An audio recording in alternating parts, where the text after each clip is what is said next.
Good night and welcome to DLPTV. My name is Malissa Howard and I am your host for tonight. Joining me to my right is Mr. Ramon Goodman, and to his right is Miss Shaquani Hunt, the candidate for St. Michael West. And to her right is Mr. Damien Fanus, attorney at law.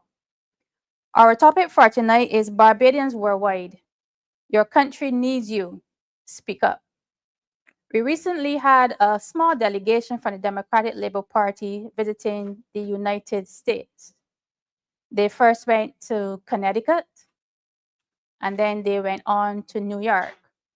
Many of you in the diaspora has voiced your concerns and made your voices heard at these meetings. And we're just going to show you a clip it thanking you from the leader of the opposition, thanking the members of Connecticut for engaging the members of the Democratic Labour Party, and also thanking those individuals who met up with the Democratic Labour Party members in New York. Tonight, we will be focusing on the Ministry of Home Affairs and Information. Put up the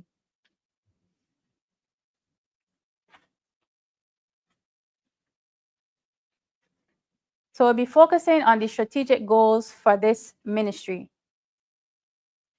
The strategic goals of the ministry are, can't really see it, to keep our points of entry safe and secure against the entry of undesirable persons and cargo, and to oversee the seamless issuance of immigration and travel documents for Barbadians, foreign visitors, and investors. To ensure that the life and property of all Barbadians remains safe and protected, and that Barbados is in an adequate state of preparedness for an emergency, including natural disasters, fires, rescue, and mass casualty emergency services.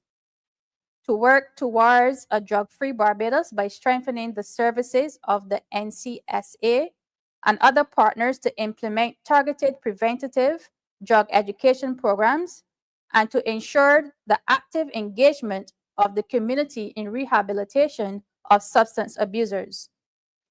To manage and ensure the secure custody of incarcerated offenders, care for juvenile offenders, providing opportunities for rehabilitation and aftercare, and to help offenders reintegrate into society upon their release.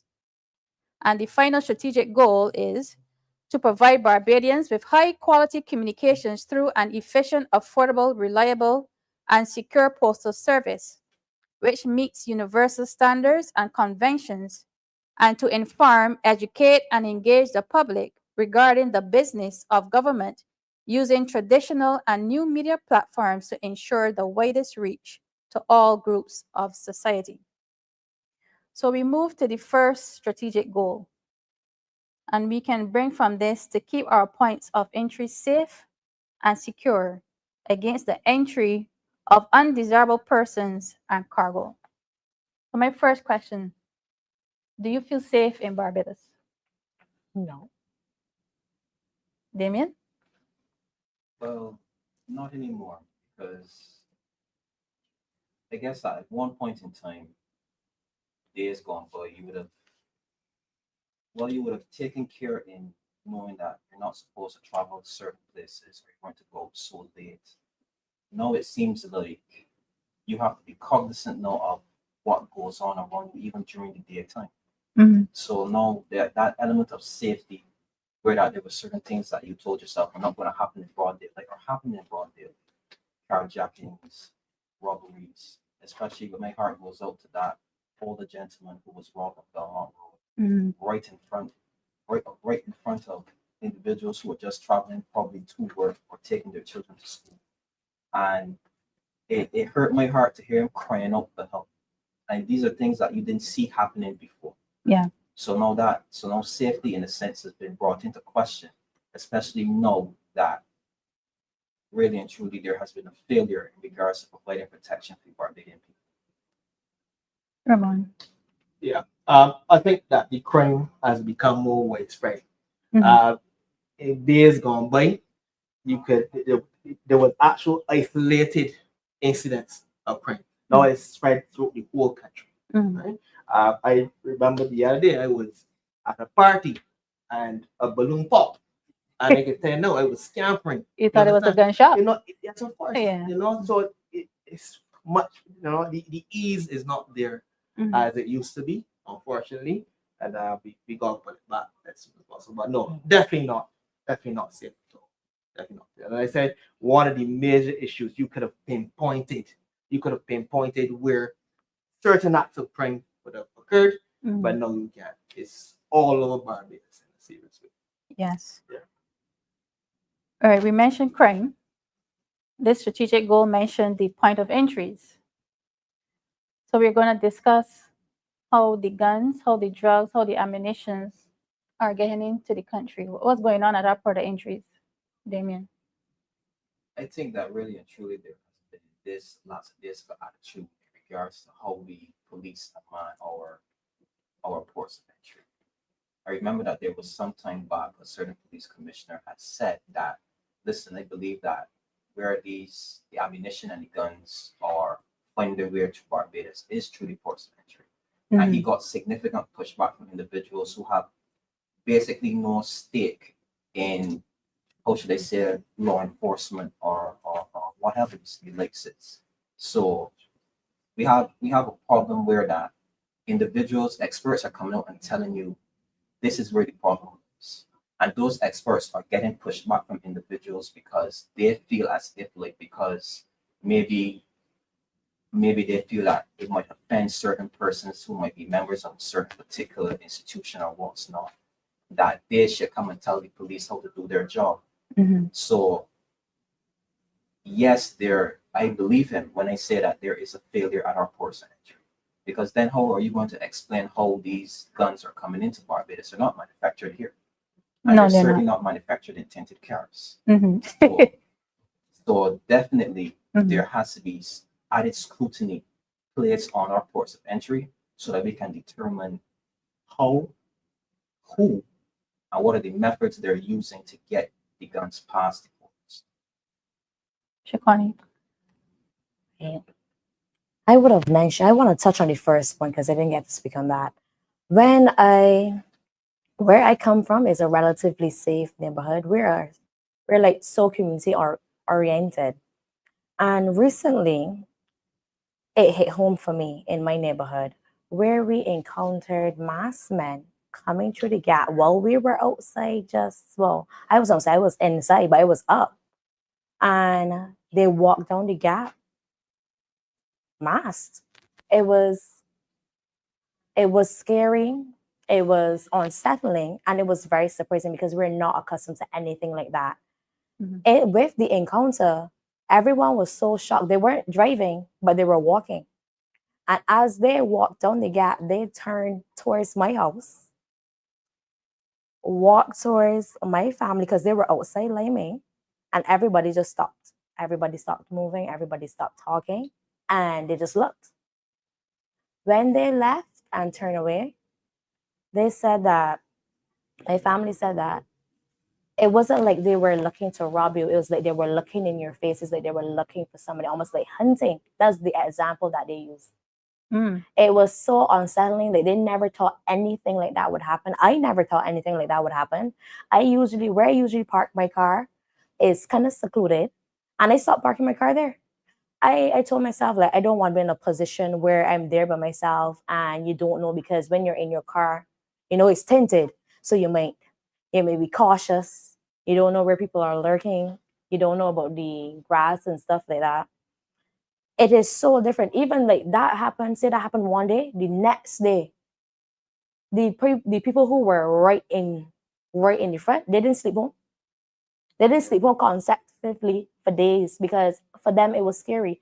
They didn't know why. It was almost like survivor's guilt. You don't know why you survived. You don't know what you should have done or what we would have been doing wrong.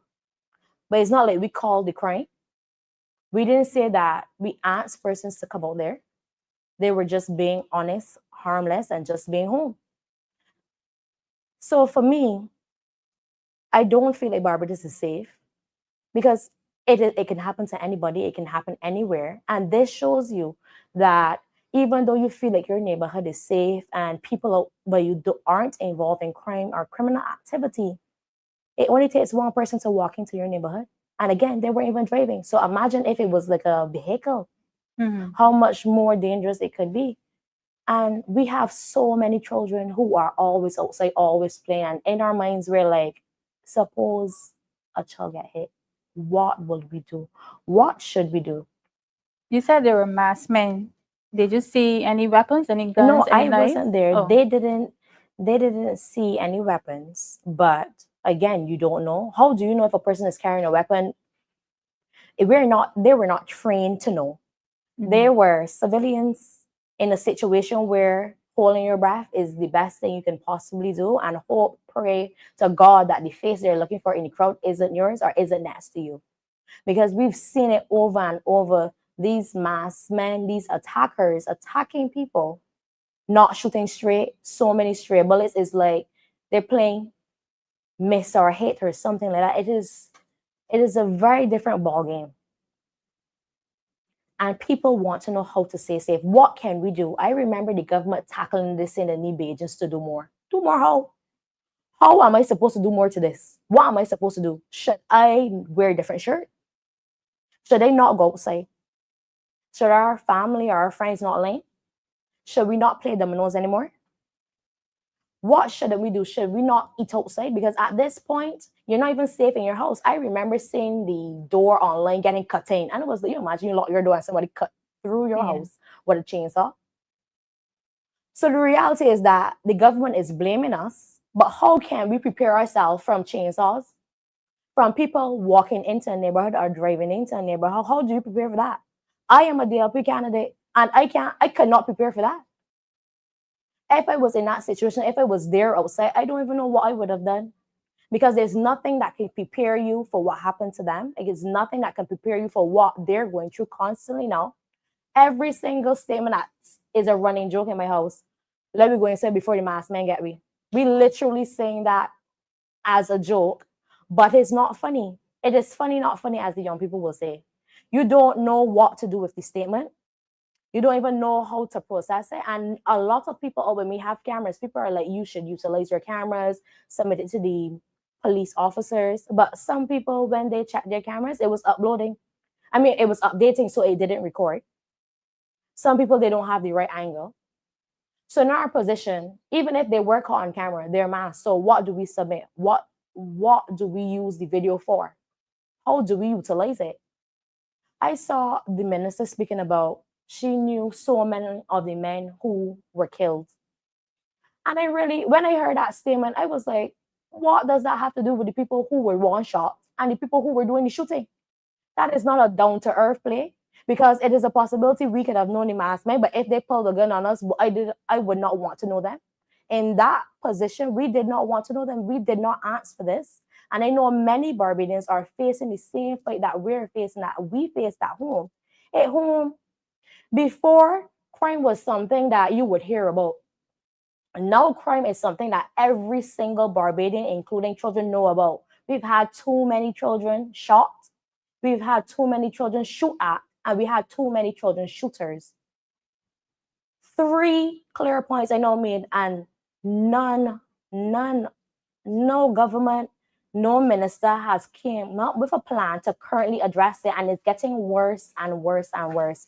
10 years ago, I could have never imagined that I would be in a position that I am now placed in. What is the government's recommendation for me? Should I move out? Do I move in with them because maybe their house is safer? Maybe their neighborhood is safer. Crime does not have an ideal location. It does not have an address, and is not tracking us. It can happen to anyone, anywhere, at any status. It is not a Barbadian problem that we need to fix. It is a government problem that they need to implement policy and change to address. They cannot constantly sweep it under the rug and pretend that nothing is happening.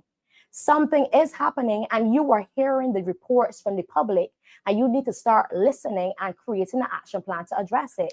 This is not good enough. And I am not accepting responsibility for the actions of the government. You need to put on your big boy pants, put on your belt. Your team of 29 should be able to come at least with one half good idea, if not a full one. A half of a good idea can work into a functional plan. But it cannot just be silenced and blaming the public for the crime and the issue of crime in Barbados. You are the leaders, and as the leaders, you must accept responsibility. Right, Ramon, we were on the, Back to the ports of entry. Yeah. That was a very traumatic situation. That's how I mean. You know, the type of guns that are being used, these are little poo-poo putt guns.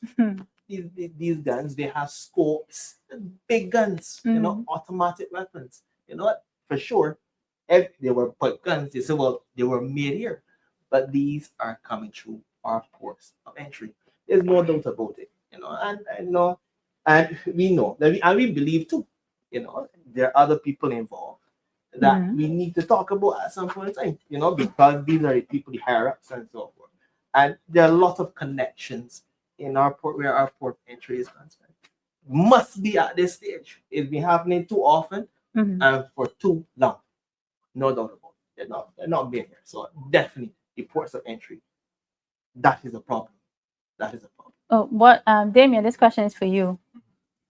What do you think needs to be done at the ports of entry to stop the inflow of the guns, the ammunition, the drugs?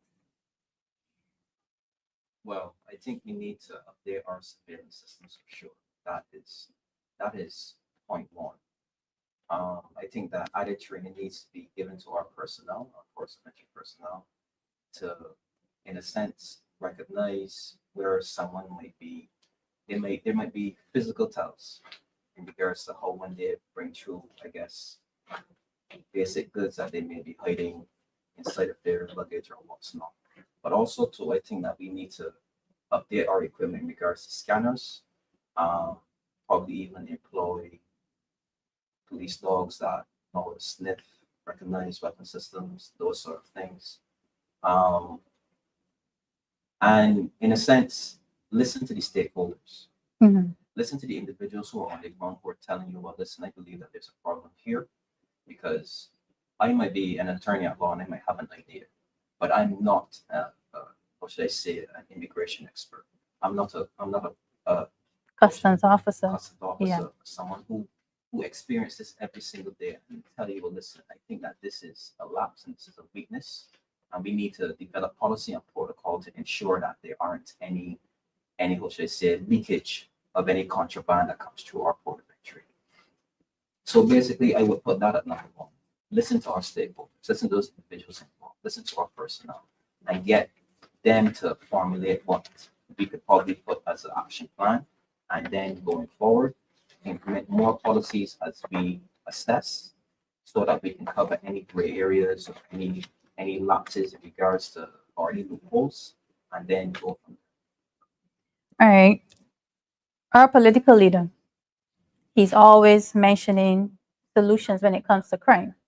The military is one, legislative, social and economic, and cultural. So we can, speak about these 4 different topics. Well, for me, I want to talk about the ports of entry that are not the official ports of entry. That and the ports of entry. We keep hearing before this government came in, they brought down every single march. Everything they spoke about was the DLP scanners, the outdated, the poor, so many guns and drugs that's come through them. The custom officers at that time were horrible. Every single thing was hitting on us. The scanners. First thing they did was replace the scanners. It's either the DLP scanners were bad or these scanners don't even plug in currently. Because if they won an election on the notion that the DLP scanners were so horrible and crime was so bad and so many guns came in under that administration, what would they march to now? if there were the opposition and the amount of guns, and not just regular guns that we were seeing before, the automatic weapons, oh God. That's right. No, it's the hard case. Yes, but That's right. when you have so many modern guns, it is telling you that these weapons are one new. They're not weapons from when the last administration were in, because they didn't even come out then. And with that, that means it's either the current scanners don't work, or the worst quality than the DLP had, or they're not coming through that port of entry. It is simple math. If you improve the scanners after you cry and say that these scanners were so bad, so many weapons, so many drugs coming in, you improved the equipment, and then you're not going to tell me we're having almost 10 times the amount of guns in Barbados that you had before under the old system, with either the new system broken, it don't work, or they're not utilizing that entry. And if that is the case, what is the action plan? Again, action. What is the action plan to track where they're coming? Are you tracking the luxury yachts? Are you tracking the fisher folk person? It is a insider job. What is going on? Because you're updating your security, you're updating your equipment, but you're getting less results, reaping less rewards. The situation is now 20 times worse than when you started. So what have you done? You're either a part of the issue, or you're now trying to figure out and realize that, oh, you made a mistake. So who is at fault? Because you already said it was the DLP's fault that we had so many guns in back then. So that means it must be your fault now. If the guns now 10 times, 100 times more oh God, I back with this word again. More sophisticated. But it is extremely ridiculous. I remember every single week they're marching and they're marching and they're marching. They got everybody out at work in the red, up and down in the hot sun. No, we can hardly see the Attorney General. He playing hide and seek. We can hardly get an update of what's going on in the port. We could hardly get an acknowledgement that there's an issue with the guns. And then we get a video every now and again destroying 200 guns. The guns look so old, like they're from the Wild West. They cannot be the guns that people get shot with. Not when they see people in Nelson Street putting video getting shoot down with automatic weapons. That's chalk and cheese. We need somebody to actually do work. So if you're not planning to do the work, you do not want to know where it's time to go home. As the slogan say, go big or go home. You have went big, you have lost, it is time to go home. Barbadians are frustrated. It's like, you don't even know if to go sit and eat anymore. Somebody asked me the other day how my constituents feel, if they feel safe outside. I said, we come from an area where we understood crime, and crime was among us. Right, so we weren't afraid. We have a comment online from Kamhar. With all the money being borrowed, Motley should be directing some of these funds to pay the officers and provide the necessary resources. What were those wartime vehicles brought in for? War? But which war? I remember the opposition leader, Mr. Rathorn, constantly says, he talks about increasing the police salary, paying on time, paying hazard pay, paying danger pay. We need to treat our officers like they're important, like they're the solution to the problem, and not the hearsay phone call that people may get during pandemic saying, leave from about here. We need to show the force that we are with them and that we respect them. We have officers working 7 days a week because they do not have enough officers, but still not enough money. They cannot do it alone. And again, government, if you are not ready, you're not ready for the task, it's time to go home. We are frustrated. You had more than enough time. You keep saying COVID. Then it was pandemic again. Then it's second COVID. Now it's the DLP from what we did before we was in. At what point do you accept responsibility and say, well, man, maybe it's me because we just don't know what we're doing. 29 of you and none of you can come up with a plan to do nothing. Agree. Where's the taxpayers' money? And we have solutions from our political leader, and military is one of them. So we can discuss this approach, the military approach. What are your recommendations? And just before we go on to that, right? The wartime vehicles that it's for. It's all about optics where the government is concerned. Optics is how it looks. It looks as though they're doing something, but that's not the case. So the whole wartime vehicle and thing, that's just optics. The retrieval of the guns. You saw the guns that they retrieved the other day. The year of manufacture of those guns in 1920. There's no doubt about it. That is not the type of guns that are on the streets now. You know, I've heard from a very good source when the shooting would have occurred. Oh, you heard choo, choo, choo, silencers and so forth. So these things are high-tech weapons. Those things, you know, they're just above gunner perks. Wait, somebody is asking us to explain what are the wartime vehicles. They don't understand the term. It was one big black tank that tank came in through the port. Right. And persons took a picture of it in Eagle Hall and posted it online. Correct. Right. So for the persons online, that is what the wartime vehicle. So it's almost like we're prepping for something we don't know. I want to question which side the wartime on. I know that sounds funny, but if a government is preparing for war, would you really only bring in one? So the question is, what is the purpose of the one? Is it a demonstration? Is it for display? What is the purpose? We've never had any type of crime to prepare for where we would need something like this. And then too, if a real war was coming from the outside, nothing can save me. So what the true question is, what is the purpose of it? We could have used that to fix some of these holes as every minute drop your car mashing up. Put some funding behind the community policing program so that they can actually do things in the community.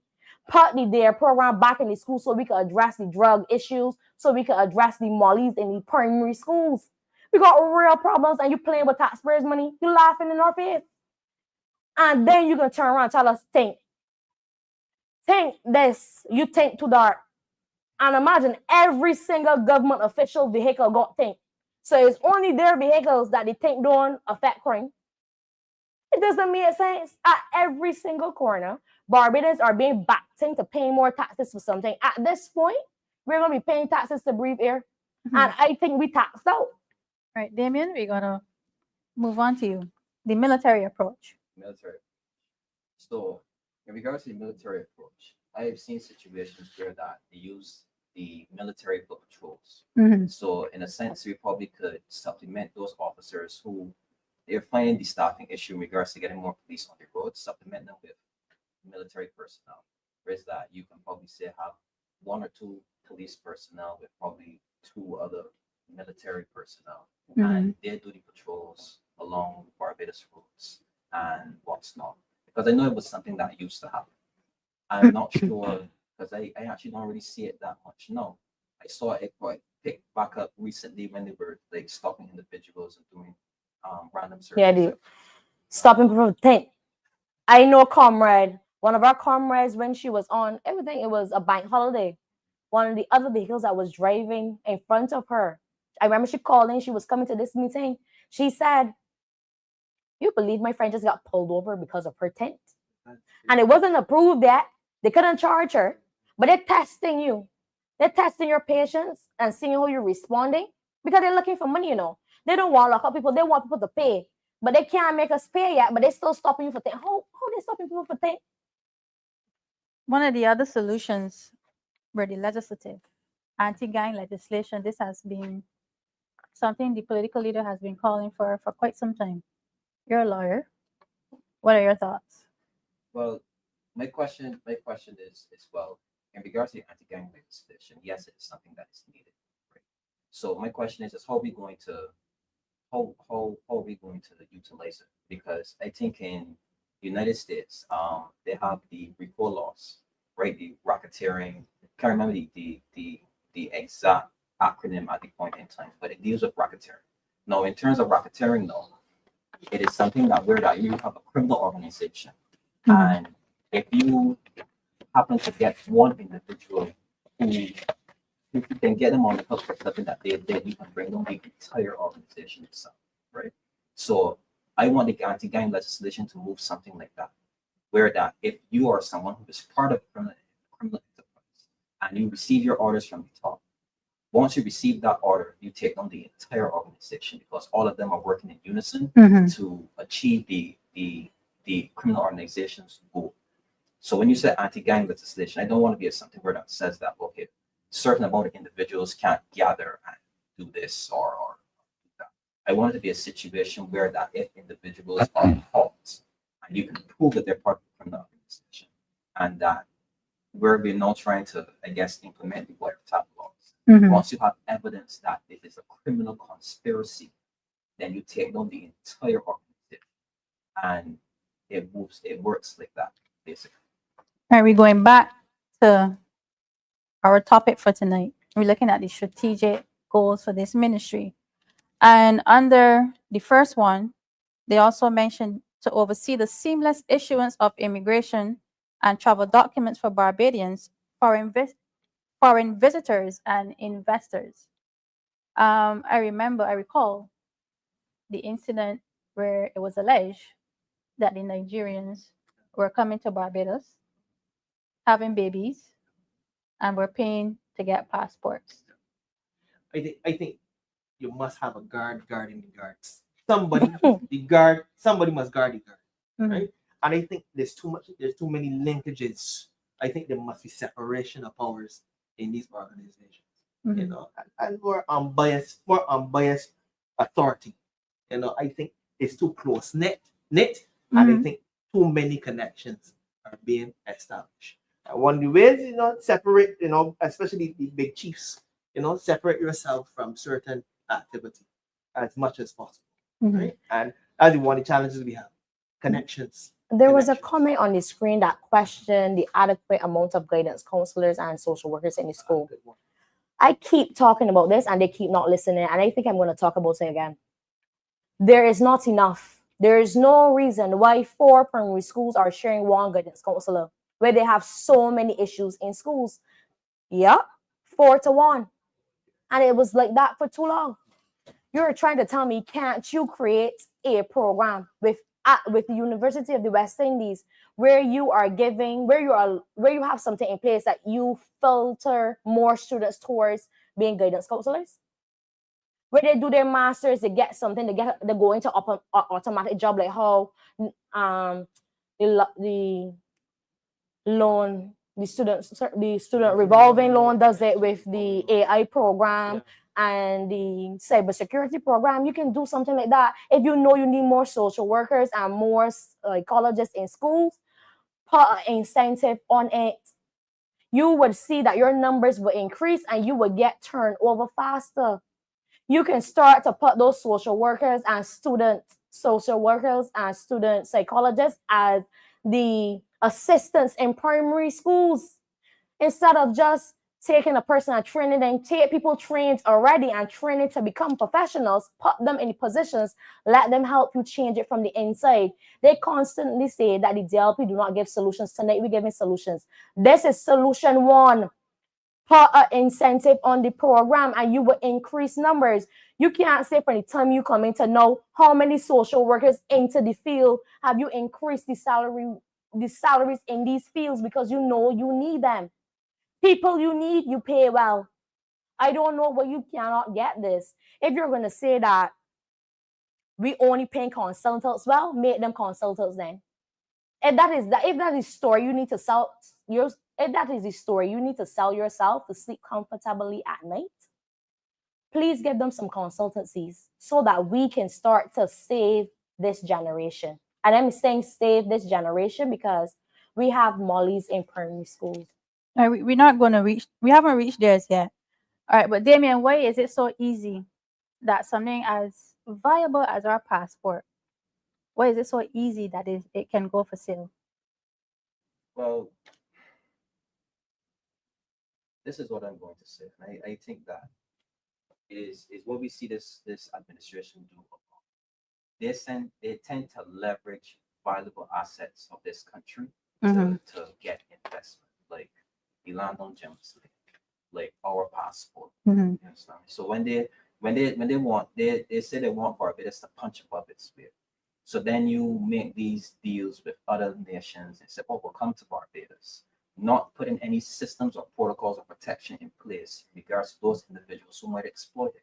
So then our passport now is up for sale in regards to the Nigerian individuals who might come to have what the United States call anchor babies, where that you are pregnant, you're closer to the you travel, stay in that country, and then have the baby born in that country, and that baby is already becomes a automatic national and is then able to access the social programs and the other things that come with being a national of that country.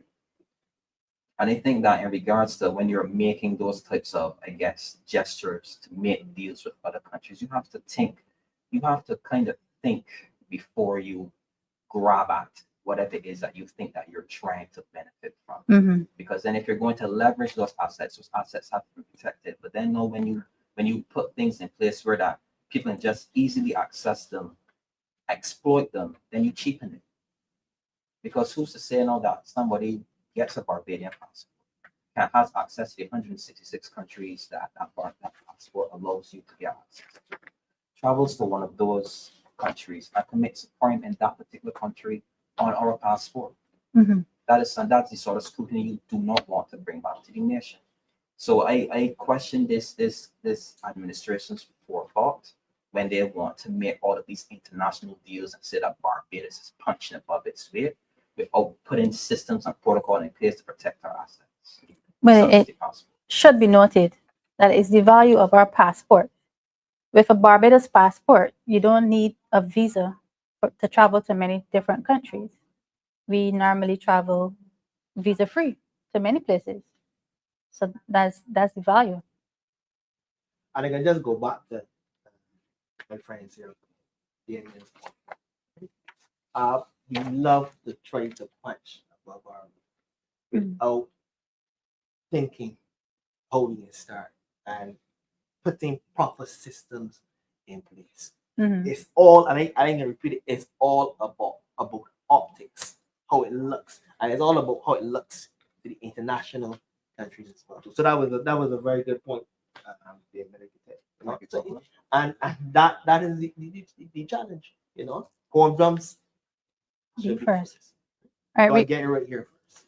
We move on to the second objective, which mentioned to ensure that the life and property of all Barbadians remain safe and protected. We had 20 plus deaths already for the year. We had the sale of Jamet's Lane. We had the whole town issue. Is our lands, Joe's River. So do you feel protected? Do you feel safe? No, we do not feel safe. We feel sold. It's like modern day slavery. It is. We feel sold at every single point. The supermarket, I was just saying $300 in 2016 is not the same $300 in 2025. It is not. It is not the same at the gas station. I reposted something that an Instagram influencer Laura Zen posted on his page yesterday, where the gas in his car gone. And I said on my page, I guess the same place my gone, because I don't know. The comparison he made was, when you overseas, we driving the same cars we driving in Barbados. You fill your tank and you're driving from one state to the next and you don't stop. So why when the gas get here, we can't drive from Eagle Hall basically to, say, Black Rock, and you got to top up your gas again? Where is the gas going? Like, why can't we get the quality for the money that we're paying? It's almost $4 a liter. And then I saw a notice once saying, oh, what that one thing supposed to do? Go towards the money, got put towards tank or replacing the tank on my car. Like, at this point, we just playing Russian roulette.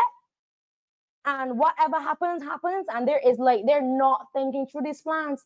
I keep saying is that let me start before they're ready. They may have a good idea, but then halfway through, they stop thinking and just go outside. You think, boys, if you sell, as you said, you feel we feel sold. You're Feel selling sold. all your historical stuff. You know, if you don't know where you come from, you don't know where you come. They don't know where they come from, We don't know where. and they don't know where they're going. We can't see they don't know where they're going. If they could tell us that, then the issue with crime. It's clear they did not know where they came from, and they do not know where they're going. That is why every single day we see a notice, oh, we are borrowing more money. Up to now, I don't understand the math. As they used to say, the math isn't mathing. It is not. We are borrowing, and I don't know what we're using the borrowed money for, because nothing is fixed, nothing is repaired, nothing is lasting.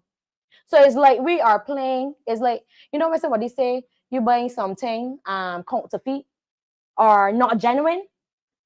Yeah, it's like they're fibsing us. They're not taking Barbados seriously. After free education, and then they look and laugh at our face and tell us things is contributing to crime, and expect us to not behave like we have utilized the free education and dollar school meals to actually learn something and recognize that they're just playing. Because how can you say that the tint on our cars affecting crime, that the tint on our cars causing people to shoot you, that the tint on the cars getting old people beat? That is what you're saying when you say that removing the tint will reduce crime. That is foolishness. Right. Another part of this objective, it states that Barbados is in an adequate state of preparedness for any emergencies, natural disasters, fires, rescue and mass casualty emergency services. We had Hurricane Elsa, where Beryl. many houses were damaged. We had Hurricane Beryl. We can discuss the time it takes for the government to inform the citizens that there is a system coming, something is coming. How do you prepare? People still waiting for their houses to be repaired from Hurricane Elsa. And since then, we had Hurricane Beryl, and we're going into another hurricane season. So if they're saying they're preparing to fail. They do not have a plan. They didn't have a plan then. They don't have a plan now, and they're planning to fail. I don't know if you ever heard the notion failing up. This government is doing a lot of failing up. Every single thing that they put out or do is be bad, but somehow they keep surviving because they're masking it. When they want something important to pass, they must create confusion. Look at the DLP. Look at the look on United. Then you miss something as simple like the pass something in the house, the pass a bill. And then we're again going into another hurricane season unprepared, unfinanced, and you have not helped the people who have been affected then. They do not have a plan. I think one of the things the minister mentioned was getting insurance. Mhm. That was his grand old plan. Insurance is extremely expensive. They're asking for both home insurance, of course, and vessel insurance. With that being said as well, there's something called a deductible that Mhm. once the proximate cause, which is the event that occurred that caused the damage, once that occurs and it's a catastrophic event, say you have a tropical storm, say you have a hurricane, since that is the case, it's a catastrophe, the excess is going to be very high. We're looking at 5% of the total loss. Sometimes houses cost $500,000 and so forth, and your first $20,000, first $30,000 can be at you. So along with paying the high premium as well too, Lord forbid, and a catastrophe occurs. A catastrophe is the proximate cause of the damage to that house. Mhm. Is the total loss. The first $30,000 in some cases, $40,000 is at you. You know, along obviously with the long wait, because there are reports to be done and carried out and so forth. So that is the challenge. Ramon, I got a question for you. Yeah. So you're trying to tell us Yeah. that the minister that get in and said the fisher port needs to get insurance again. They need to get insurance now for the incoming hurricane season. They could actually get insurance. No, say that again. Can they actually? No, wait, Ramon. Let the DJ will say pull up.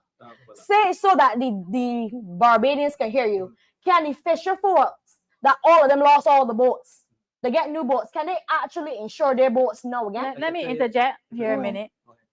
You said they got new boats. Some of them got new boats, some ain't got no boats. There are many that have not received any new boats. If you go to the car park right over the street, you will see plenty boats still parked in the car park, not fixed, still Yeah. damaged. But the few that get back the boats, I just want to know, since Yeah. hurricane season coming up now, can those few that got back their boats, can they actually apply and get insurance to insure those boats? So just look at the just fraction. No. Right? So And because Mister, one of the reasons actually is that there's something called loss history. mhm. So before you go ahead and you say, approach an insurance company for a premium or for insurance, they would ask you your loss history. And in some cases, obviously, when they hear you get total loss, some insurance companies, they're not going to quote on your new boat. My question to you, Minister, which insurance company are you sending the people to so we can know? We want to know because we want to follow up. We brought the fisher folks here. I was here. A lot of us were here. And you were telling them that they need to prepare for disaster. And they're preparing for this incoming hurricane season. You're telling them to get insurance for the boats, the vehicles, the houses, the everything. You saying prepare because they lost everything last time. Which insurance company are you telling them to go to so we can follow up and see if they can actually get insurance? And for the fisher folks who have received boats or they got some of the boats repaired, can you reach out to us and let us know, have you been able to get insurance or are you just getting those? And if But you do get insurance, if you do get at least a quote, the quote is going to be extremely high. Yeah. Just to tell you, as you mentioned, the young people Yeah. taking money, they're going to be that, it's going to be that high. So how are they going to be extremely high? So how are they going to pay for it? Because we're going to pay for tank. Of We're course. paying more taxes on water, more taxes on electricity, more taxes on the supermarket. Cheese numbers. How are they going to afford to pay that? But let's say some they will have to come up with a financial plan for sure, because as it stands already in terms of maintenance of the boats and so forth, that is an expense as well too. But Ramon, 0 from 0 is still 0. No matter how you add it, you subtract it, it can only be the same enough. If you don't have enough funds, you can never cover something you can never afford. And again, you mentioned when something does happen, a catastrophe does happen, you got to mention that excess and deductible too. That is extremely important. So it's crazy. So they just, as we said before, they're just saying things out of their mouth without thinking it through. The lose in some circumstances. The question is, how many Bajans can really afford insurance? You got the car insurance, house insurance, vessel insurance, life insurance, Health insurance. You got the gas bill, electricity bill, the water bill. How can we afford all these things? I've made this statement before and I want to say again. We working to pay bills. We living paycheck to paycheck to pay bills. Not to live, not to do anything else. You're just circulating which bill gonna pay next week. And it's not like you're clearing your bill. You're just paying a portion of your bill so it don't get turned off, so the debtors don't call you. So you're getting that. You're borrowing more money so you can survive to borrow more money. We're basically playing the government's game at a lower level. The only thing is that we got to pay back and them is just shuffle it around so the next administration could catch the hot potato. But I would love if everyone can afford insurance, but that is not the case at all. And the reality of it is there's so many other expenses and so forth people face daily. The groceries, the car payments, simple things that cost so much money. That the last thing that somebody is going to pay or that will look to pay is insurance. And they put I want to ask a question, Ramon. So say me, I have a very small budget, a very limited amount of funds, and I want to get insurance to protect something, myself, maybe health, maybe a life insurance plan. What is the recommended plan that a person can possibly apply for on a low budget?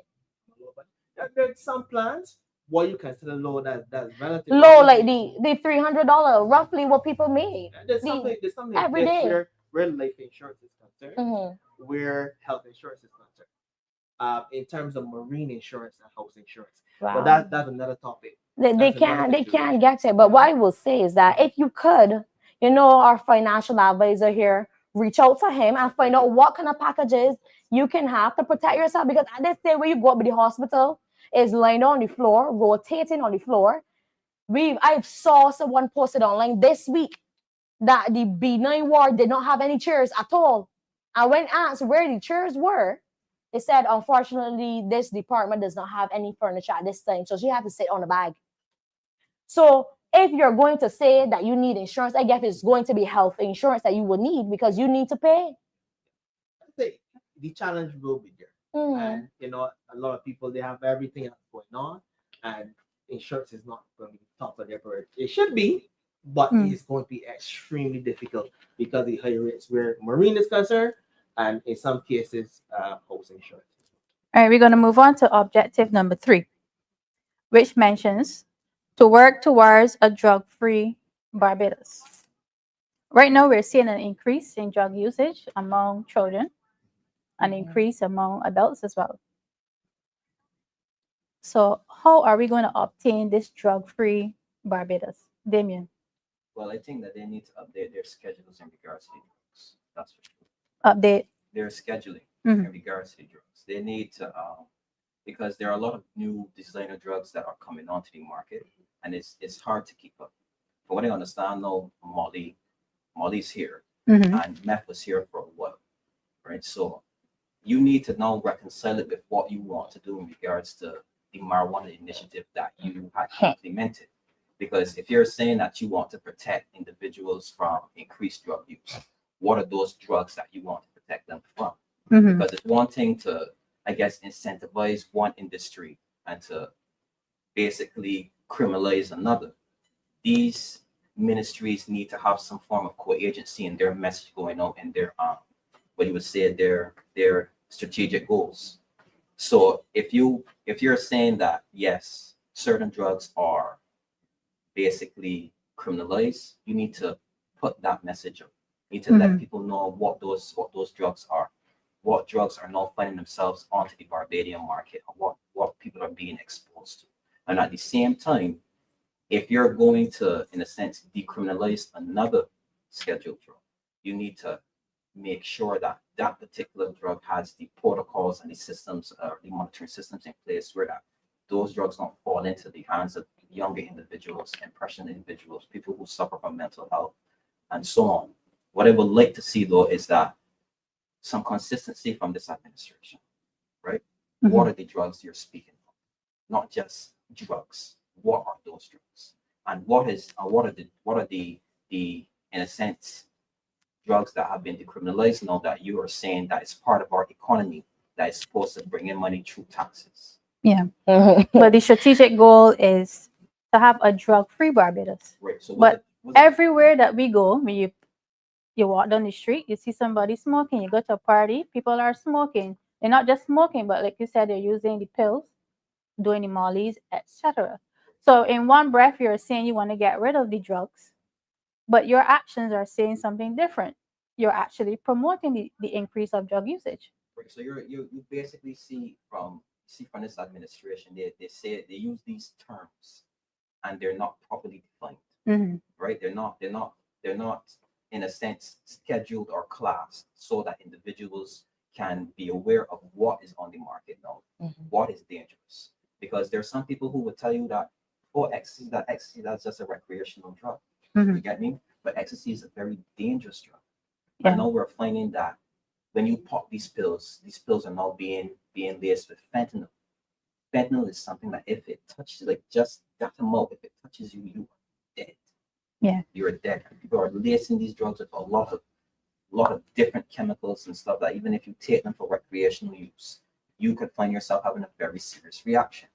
So I want to see more, in a sense, I want to see more specificity in regards to what which drugs. Now that you said specificity, there's an increase in the amount of women that go partying and their drugs are being dropped in their drinks, and they're being raped at these parties or after the parties.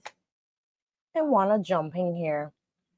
When we say we want a drug-free Barbados, do they want a drug-free Barbados? That's the real question. Do they really do? They don't. I don't think so. But when we look at how we can get to a possible drug-free Barbados, public awareness, what will it look like? Because I'm hearing that it look like candy and that's why children are attracted to it. What does the ecstasy look like? What does the drugs look like? Tell the public what we're looking for. How we supposed to be. People keep saying parents need to step up. Step up how? I myself don't even know what a body look like. How will parents who know nothing about this supposed to monitor their children? They do not even know what they're protecting them from. And that is one of the biggest issues. We keep pretending to think people know.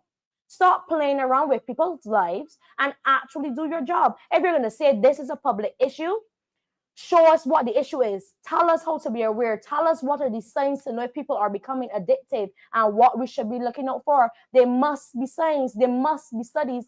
And we know that overseas, they have a lot of this. So they have the information. We always complaints, pulling some plain money and figure out what they're doing to assess and catalog this and then start to implement here. Bringing the DARE program, let them run training and preparing the students to know when to say no, how to turn down the sweets, how to turn down the drugs, how to identify when a person is a predator. Remember, people prey on these younger people to not only use, but to sell. So if they're targeting them to use and to sell, that means that you need to know how to identify when these people are using and what to do. What plans do we have in play for young persons addicted? Where do we put them? How do we get them treatment? And how do we keep them clean? Some of them are only 7 to 11. They can't go to the psychiatric hospital. What living in facilities do we have to accommodate this situation?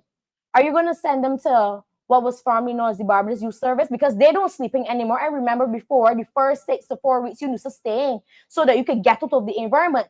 Now you go and catch the bus every day to go to the location and then you come back home. How are we really treating the problem if we're looking for shortcuts instead of looking at actual data which show change? I heard it more than once on this DLPTV. We have people who went through the youth service at that time and how it changed their lives. If that program worked so well, then why fix something that wasn't even broken and then you got roads full of potholes and you can't get them fixed? It does not make sense. You fixing issues that didn't have problems, creating further problems, pushing this generation into a hole we cannot dig out. You need to make a strategic plan and have a town hall with the public. Tell us what is going on. Be real with us. Let us know how we can be a part of the solution so we can help you fix the problem we know it is. It is not good enough to say, oh, we have issues with drugs with younger people. And what? Are we going to leave them with the drugs? Are we going to say goodbye to this generation? We can catch the next generation? Are you going to say, man, the DLP win the next election, so that's their problem when they get it? And then from day one, when we getting you down the street marching, because I can remember that march and I can say, you forget when you did nothing for almost 10 years? Wasting the public's time. Preventative drug Before education. Before you go on, Just give me a minute. okay, go ahead. While we were going to school, drug education was something that was very prevalent. Yes. You would always have somebody coming into the schools and talking to us and educating us, telling us how drugs affect us, affect our minds, our bodies, what drugs look like, but that does not happen anymore. How can we get these things back into the school, Ramon? Funding. As they said, the money. You remember when the Prime Minister said the money and she did the hand thing? We want money. The police community program want money. They need officers. They need funding to run these programs. Before you go on, what you can say is that firstly, we don't make a priority. We don't make these things. There everything else we do, but this is a serious issue. Now, studies show that the Gen Z, they take persons online may not know what a Gen Z is. Gen Z age range. That's around people born in 1996. Yeah, 96. I think I am considered Gen Z, like 96, 97. About 27, 28. Right? Go ahead. So about 27, 28. They actually take more drugs than drink alcohol. The millennials now. Age range again. Just about, I would say, 44, right? So it's like 30, 37. I think again, my ages mixed up, but about 30 to 44 or so, 44. They drink a little bit more. I mean, abuse of any substance at all isn't good.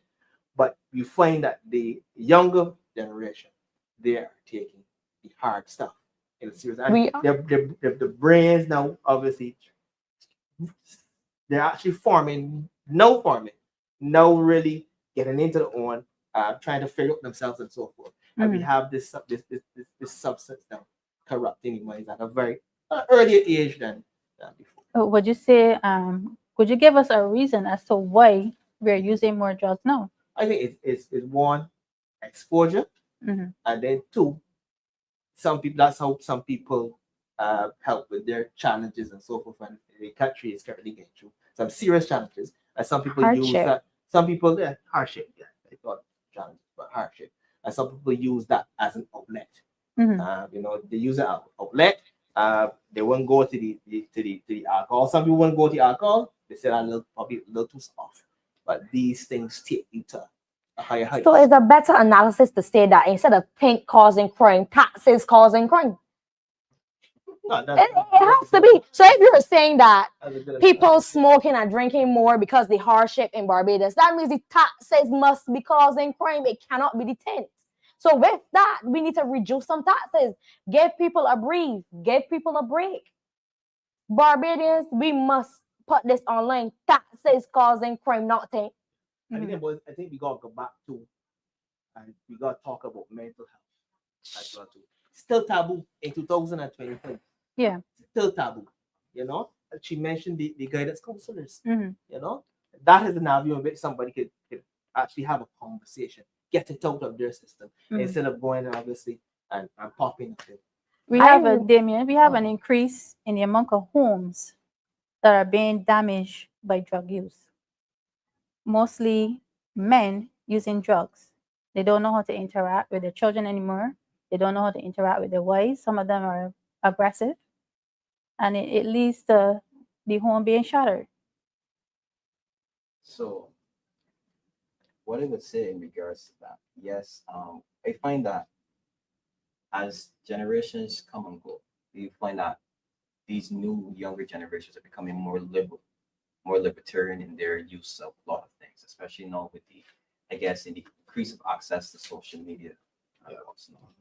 So, in regards to drugs anymore, if you watch a particular video of some particular artist, you would see these same artists rolling up in the mansions, drinking in the mansions. Sometimes they may have a very nice young lady walking up somewhere. Several young ladies. Several young ladies, yes. And in the same sense, they might walk through the same property, and you might see a young child there that he picks up and kisses and leaves and then goes out, while shooting this video, dictating his life. Now, I always say that life imitates art.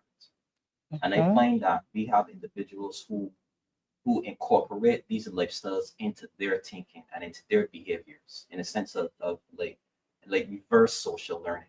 Yeah. Right? You would see something that is not conducive to improving your life, but because it looks attractive, you incorporate it into your life.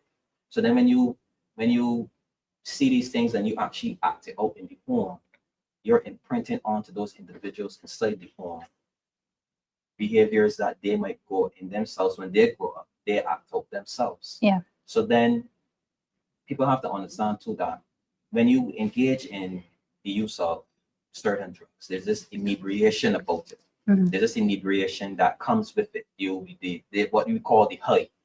It slows you down. Your cognitive thinking is hampered. Sometimes your emotions are heightened. Sometimes you may not even process information the same way that you would process it if you did not take the drug. So then when you're put in a situation where that, if you think about it, say you have an argument with your significant other, your reaction is different. Your behavior is different. You might be more aggressive. You might be more emotional. You might say something or do something that if you had in hindsight a second chance to think about it after you've done the fact, you would say, well, that's not me. You know what I mean? It's too impulsive. What I want to jump in on the psychiatric hospital. I remember when the Commission for Crime were doing our town hall meetings and our online sessions, I spoke about the rebranding of the psychiatric hospital, aka the madhouse. Everybody's been calling it for years. The stigma on it needs to change. And then when I made that statement, then there was an article a couple of days later talking about all the rebranding of the psychiatric hospital, changing the name, changing how people see it, educating people on how they can get help, where they can get help, and identifying when people need help. Up to now, I've not seen the rebrand. I've not seen the plan for the rebrand. And at this point, I think they were just repeating something I was saying because it just sound good. We need to stop just saying things because we're saying it for saying its sake and actually doing things to help people. We have too many people who have mental issues not being addressed, too many suicides, and too many people not noticing that something is wrong with people. The psychiatric hospital has real people who are willing to help and do the work, but they need funding, they need branding, they need a whole PR overload, educating the public on what they offer and how they help the public. Do people know that they can get free counseling there? Do people know that they can get free assistance there? Do people know that they have community nurses who come into the community to assess people who you may think have mental issues? This whole process is long, it is tedious, and it's not going to get any easier if they do not give them more funding. They do not do what they say they were going to do, like rebranding, and they do not put serious people in charge of running these facilities. When we keep pretending that these things aren't important, we are not going to be taken seriously. We have at every corner a fight at school, people, teachers getting beat, students getting beat, people getting stabbed up. And you're going to tell me you're not going to utilize the free services down there to ask for assistance, to come into the schools to train people about de-escalating situations, to talk to people about actual mental health issues. You know how many people come out from in there that sometimes they have mental breakdowns and have normal lives? Take the stigma away from it by basically exposing what happens. Let the public know that when you come in, you're locked in for a while. Let them know that people get a choice to choose if they want to accept medication or not. Let them know that the family is involved. Tell the public what happens, how it happens, and how they can look out for something happening. I remember the Ministry of Youth bringing out this program called End the Violence campaign that was showing on CBC, where its goal was to highlight the issues of violence, identifying like substance abuse, people who might be using verbal and physical abuse. Every week they had a different type of abuse being addressed on the program. One of the things that was supposed to come out of that program, because I was on a panel speaking about it with them on CBC, was that they were supposed to go into the community and bring these steps into educating the people in the community, bringing in programs. I'm not sure, and I've not seen it, that they've gone to do that segment, but with crime rising so high, so many people getting shoot, beat, killed, stabbed up, I think now is a good time for them to roll out this program. I told them that I would come and assist and come out into the field, because at the end of the day, we must put people first. If I want to see the next 20 years, to be there, I must have some place to be. At this rate, we might not have a Barbados in the next 20 years. What am I supposed to do? What am I supposed to tell my children? I don't even know if having children in this time is safe, because at every point, you're worried about the hospital. I worry that if I go there and have a child, I might forget somewhere, or they might not have staff, they might not have funding, they may not have the medical facilities or money to have, so that I can have the basic necessities to have a child. Then at the next point, your child is at school, you got more problems than Molly at school. I really want my child to go in the school program where they may be exposed to drugs. Then at the next step, now you're exposed at the community level where children are being shot on court. How can you say the birth rate is down? You want people to get more children, but every step of the way, everything is taken away. You're not serious. You're not implementing your plans efficiently. Stop calling and bringing out ideas on a whim and stopping halfway when you pull funding for other activities like regatherings, and actually start implementing your things into the community and pulling them off. If you can't do it, delegate. And to delegate, you must put the funding accessible for the departments that need it. Community policing need it. Community development officers need it. We need more help out here. The DLP does not have our salvation. We can't help anybody. We basically out here going for our words, putting in work, pulling our own personal funds, writing for international grants to help community projects, and you playing the fool with actual funds assigned to these projects, and you can't get them rolled out. You got 29 people. You can't get them to do no work. And each of them got assistants got assistants, and them assistants got assistants. But still, you cannot get a full program rollout without complication and high execution and reporting back to the public saying that it was either successful or not. Right. I just want to talk with stigma. I think that I endorse your call for rebranding of the stigma kills. There's no doubt about it, right? There's some people who they know that they need help mentally, and because of the stigma attached to the name itself, just the brand, the name, they refuse to. They say, I got up in there, there's drinking, that is where mad people are. Exactly. Like that you mentioned. But sometimes the medication have you act in a certain way. Sometimes you get injected and you will see persons come out, their hands jittering, their eyes twitching, and so we may think that they're going mad, but they're not really going mad. But it's just a reaction to the medication. People that these are some of the side effects that you may see a person may have. Then what you do is, because if a person does have severe side effects, they could go and get a redose. You update the personnel and let them know this is what's happening when they take these drugs. And then from that, they give you a different dosage. So there's not a fixed science. It is something that they constantly work on. But you need to educate the public. Stop expecting that the public slow. We utilize our free education like nothing else. And tell us what you want us to know, how we can help people, so we can actually start doing work. Like for all these years you've had the government and you saying the DLP ain't ready. You get to know like you ready. My question is for Damien. How effective is our rehabilitation centers?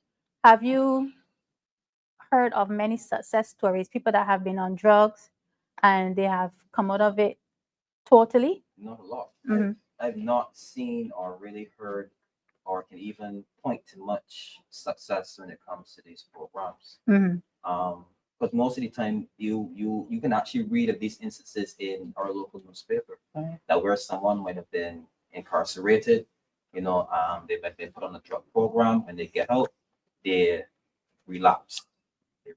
Or they go back into the habits that led them into being incarcerated in the first place. So my question is that if you're finding that you are, in a sense, incarcerating people and the programs that you have in place aren't, in a sense, rehabilitating them, then there has to be a rethink. There has to be a total revamp of these protocols and these programs, so that when you do get someone into one of them, you can at least track them and see their progress. And then when you release them, you still do some follow-ups in regards to, what are they doing on the outside? Have you provided some form of employment, some place to stay? Is there someone that they can rely on, someone on the outside in society that can say, well, listen, I will keep an eye on this person and ensure that, they stay on the right path. To be honest, I don't think there's much planning and there's not much cohesiveness there in regards to these drug programs. All right, Ramon, how many success stories have you come across? I haven't come across any. I knew of an instance where a young man was having some challenges, and he actually had to go overseas because, again, we do not take mental health seriously in Barbados. We just do not. It's still taboo in 2025, And the thing about it is that there's no program, no proper program in place. As he mentioned, for people who relapse as well too. The young man had to migrate to overseas. He had to migrate overseas, and he was having many challenges as well too. So in terms of the success stories, I haven't come across any. I'm not too sure if there's some, because we do not take it seriously. We don't think it's priority. And that's a big problem. That will continue to be a problem. We look at all the other causes of crime and so forth, but that is one. That is one. That is one. Yeah. So we should put some priority behind that. No doubt about it. I want to say something on that.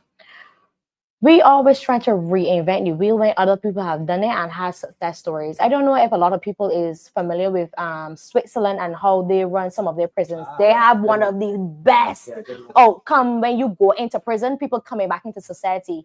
Why are we trying to recreate something from scratch when you can just copy duplicate, and execute. There's no reason why a person in prison for 9 years and the week before he come out, he not going through the rehabilitation program to do what? Waste time? 9 years he was there, and you trying to tell me you never got him into nothing? You have to be strategic. If a person came from a area where crime and violence was heavy, when you send them home, where they going? Home is only one place. The address is only one place. They're going to go straight back into society. You need to put facilities in place. They need to be there for a year. You need to help them get jobs because, again, they have a record. What is the plan in place for them to, one, get back into a functioning society? You are creating a part of the cycle when you do not prepare them for coming out. People keep going back in because that is the only way they can survive. You did not plan for them to come out. You know that was coming out. You know the date was coming up, but you did not put anything in place. Where do they go when they leave the prison gate? When you tell them you're free, where does freedom look like? Where does it belong to? Is it back at home where they got caught up in the cycle of crime and back in the problem, and then 2 weeks later they're back in jail again? It doesn't make sense. And then what money do they have? So you're gonna tell me are they working in prison and they're coming home with money to purchase things? Like how you just, it's like a person no born and then you tell them rent due Monday, water bill due Friday, you gotta eat Tuesday, but you can't get a job because you got a criminal record. I've met so many people in my constituency who said they do not know what to do. They got charged for small quantity. Imagine we're going to the process of legalizing it on their record. They can't get a call back. They can't even get a response. They say sometimes they don't even know what they did in their job, even if they can get feedback so they can improve. So imagine you come home, you applying, but you know they're going to say no because you got a record. You may be changing your mind or want to change, but you can't get a job. You setting them up to fail. You are a part of the problem, but you're not thinking that this needs a solution. And for that, 29 people again wasting more time. What are you doing? You had two, as somebody said on the screen, 2018 to 2025, and you're trying to tell me all the people who come home from prison, where did they go on? How much of them went back into prison? Did you do a census to see if this is working or not? You keep saying that, oh, you need more prison guards, you need more this. You just need to start utilizing more saints. They have other countries with programs that work, other solutions. You have too many derelict buildings or buildings built by the DLP that you don't want to use. Turn them into one-bed units. Retrofit them. Wouldn't like spending money or gather in a building that don't get used. Put it up as a single unit, everything in one. Let them use the ordinary pastures, fields, planting, gardening. We should be farming and exporting, export Barbados from this. You're talking about CARICOM, send the plants there, send them overseas. You can create income for them because they can't be hired by anybody else besides you. If you create a system where it's going to put on their record that they have a criminal record, who is going to hire them when you must produce a police certificate of record? A police certificate of character. So you are a part of the problem causing the cycle of crime, and then you want to ask parents, guardians, and Barbadians to do more. You need to do your job and do more. You have been here from 2018 to 2025, and you're still telling me the DLP did this, the DLP did that. This is from the last decade. At this point, I want to know when election come, what we gonna call winner. Because if you thought the decade was lost, we had less crime, less problems, less taxes, and less children being killed. What are we gonna call the decade where you come out? The decade of the soul? Because at this point, you're leaving nothing for us. Somebody asked me what the future will look like for the DLP the next 10 years. I said the future is me, the future is we here. I am telling you this future that they're working, but it's not working for me. I saw somebody say that I on fire tonight. It's because I'm frustrated. When I can get a mask man walk up on my step, and you're gonna tell me crime is because of my thing. The mask man walk up on my step because he take from my car. You must have a fundamental problem and reasoning and understanding. That is not the problem. They just do not care, and we are not accepting this. Do better, be better, because we don't want it. If you can't handle it, it's time to come home. Call election, let me come, because I ready. I know Melissa ready, Mr. Torn ready, all of we candidates ready. I think we at 22. We at 22 candidates. We already, we out there, we doing work. We doing work with no subvention. And you partying where we getting every other month playing the fool in people's faces. People getting shot, getting killed. And when school started in September, you know, I got people calling me every single day. They can't afford to buy breakfast. They can't afford to buy groceries. They can't afford school uniforms. What are you doing? Are you putting a plan for assistance? And don't tell me welfare. If one more person tell me welfare. How do people get any money? Because they can't get money. They can't apply. People living paycheck to paycheck. I saw you guys talk about COVID, and I can say this, and I said it all the time. You say online schooling. You know why so many children fail in COVID? You never even calculated how these children know electricity. You know that? You know, most of the population, a good percentage of the population, at least 20%, don't have electricity in their house. When you can't afford, well, if you don't get electricity, you don't got no Wi-Fi. There's no way to connect. You know, if you can't afford to pay your light bill and it get cut off, you know you just can't go pay and turn it on. They can come and assess you. Sometimes when they come and assess you, they tell you they got rewiring. You got to rewire. You know when you rewire, sometimes that's running between $5,000 to almost $50,000. You remember these people? People practically living in shacks. We practically living in 2x2 rooms with 10 people. Where would they get $20,000 to rewire a whole house? So that means they can never get back electricity. Do you understand? Did you understand the implications that you set up these people to fail? Because you never even recognize you need to send one of these tablets with dongles or credit. Because they can't get Wi-Fi. I had in the pandemic people coming to my family house, charging their tablets on night time, collecting on the money for school, coming for ice. These are the realities on the ground. You need to get out the Bentleys and the supercars and the tank vehicles, because we can't see through the tank either. And realize that Barbadians struggling, people do not have electricity. A lot of Barbadians got pit toilets. So many Barbadians still got pit toilets in 2025. And I remember when they're promising the eradication of pit toilets. How many pit toilets were removed? 0. Because everyone can get houses built. 2018 to 2025, only 500 houses, as Carmen Ryan said. Only 500 houses. And we check this, some of the houses getting repaired over. The same houses getting rebuilt, because when they're just picking and choosing at random, as I say, some is like it is your friend. They tell you to send it the photo and they can consider you to be the contractor. I never heard so much foolishness in my life. I visit sites for a living, do assessments. I've never once gotten a job based on sending it a photo of work I did. That don't make sense.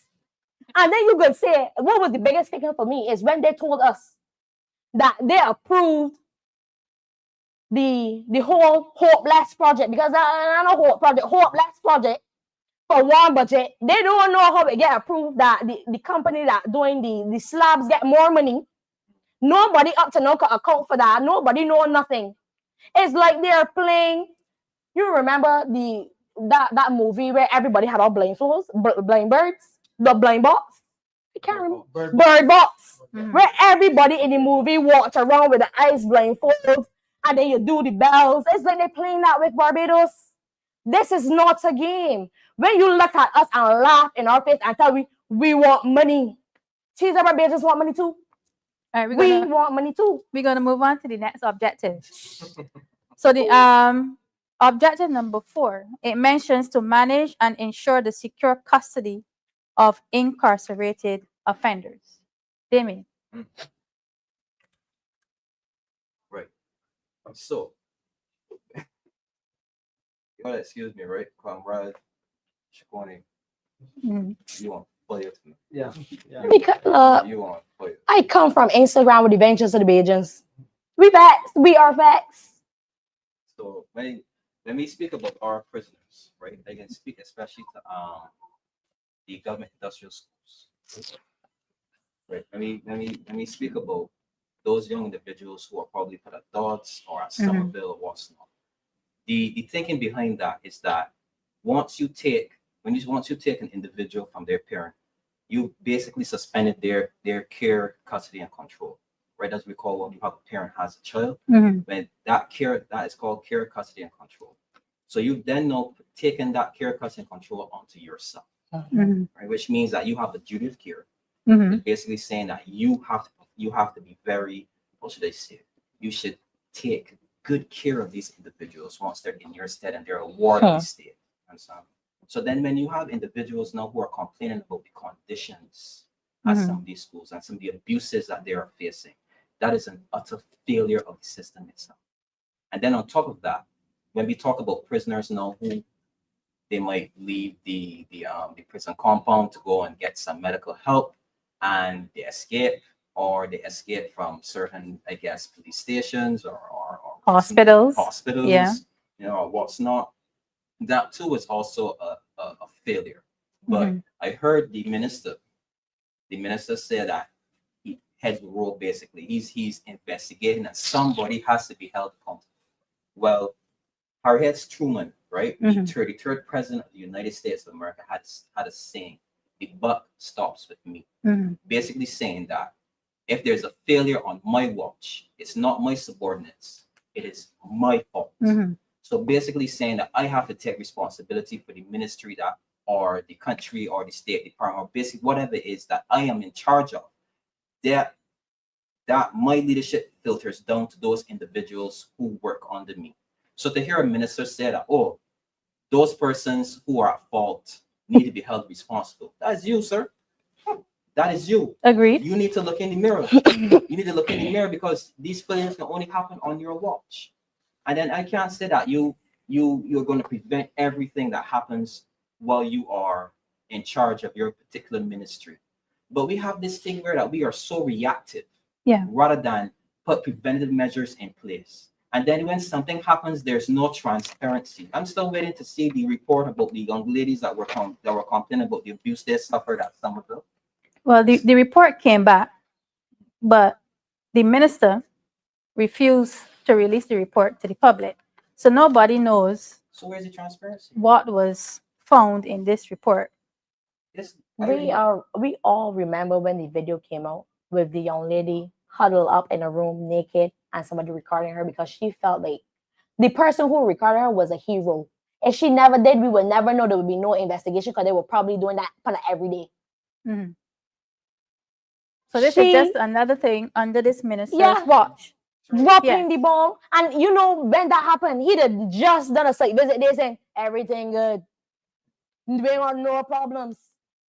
And then we heard, oh, there was an investigation. I remember every youth group, every organization for women, every church group, everybody marching, saying they want justice for the GS girls, justice for the people who get abused where they were there previously, justice for the Barbadian women in that had to pass through that facility because they said it was like there for a while.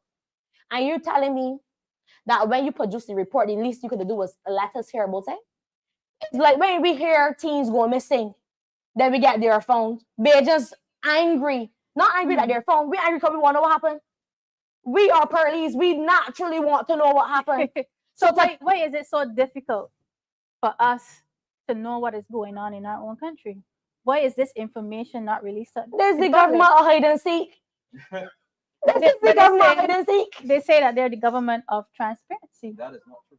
Listen to me. This is the government of hide and seek. Watch this. That is not. Bad news bears is only come by certain people. Good news bears is only come by certain people. By one person. Well, correction, by one person. The minister, everything. The minister, everything is only bring good news. The other ministers is always bring bad news. And then the psychics is sit down there and be like, there's a lot of shock, you know, everybody's a lot of shock. Watch when you go back on the videos, right? When you see press conferences where there's the good news bearer and then the disciples. The disciples is always be like, well, I know that. The facial expression, you know, Bajans, we talk with our eyes. So when the eyes open wide, you know they didn't know. They find out that just second. It's like they told us that when you bring in, they told the food vendors, if you bring in equipment now in the port and you call the treasury and you sign up, you're going to get taxes off because we're trying to help you. I send people the letter. We send people down there. We send people to the treasury. We call. You know, the treasury said they don't know about that. They hear that just like they don't know about that. They don't know anything about that. They do not know how it's implemented. The people at the port say that they just start. They start talking about it in Parliament. They never tell them they don't know how to implement it either. So they say that when you bring in equipment into the country, but when you're doing cooking, so if you bring in the industrial stove, you're bringing in warmers, fryers, or something like that. These equipment's expensive. Sometimes some of these things are like $16,000. People would love to get taxes off. Or unfortunately, the government has not told us how to implement that. That's just an idea. So again, the DLP ain't saying that the government got ideas, you know. Your workers saying you got ideas because you don't send them no plan. Again, no action plan. You come up with things on the fly because you ministers got confused too. They can't get it implemented because it makes no sense. You can't just go in Parliament and say, we implementing this, or announce our press conference and say, you implemented this. Implementation means that something has to start or something has to happen. And if it doesn't happen, that means you're just saying that something will happen. So I calling them the government of hide and seek, where one group is only bring bad news, one person is bring good news, and then there's the whole of Barbados confused, like how they're juggling around trying to figure out how they can get me to pay for tent. Because I know if there's one thing that they just like more than sauce, like more than partying, it's ridiculousness. And I know they just cannot to march for this, you know. If there's one thing that can bring down a government, bring down the hide and seek players, it's this thing issue. If they don't get this act and revert this thing, you know that they're coming up for this. I remember people always say Thompson won that last election on crime, talking about the issues of crime. And crime is not nearly as bad back then. So the only thing to expect is that the DLP winning this election coming, because crime's so bad they refuse to listen to us. And we ain't lying. We're telling them what we're on the ground, because we can't say them, we don't work, you know. They playing hide and seek overseas, from planes, from jets, wherever they are. They're not going to their people. They're forgetting that they come from these constituencies. They come from these people. They ask people to vote for them. And then people call them. Unfortunately, I can't help you at this time. There's only so many times you could say that word and that it don't mean nothing. That people stop calling you. Right. I am not the representative yet, and it's getting more people calling me saying that the representative for that area said, unfortunately, I can't help you at this time.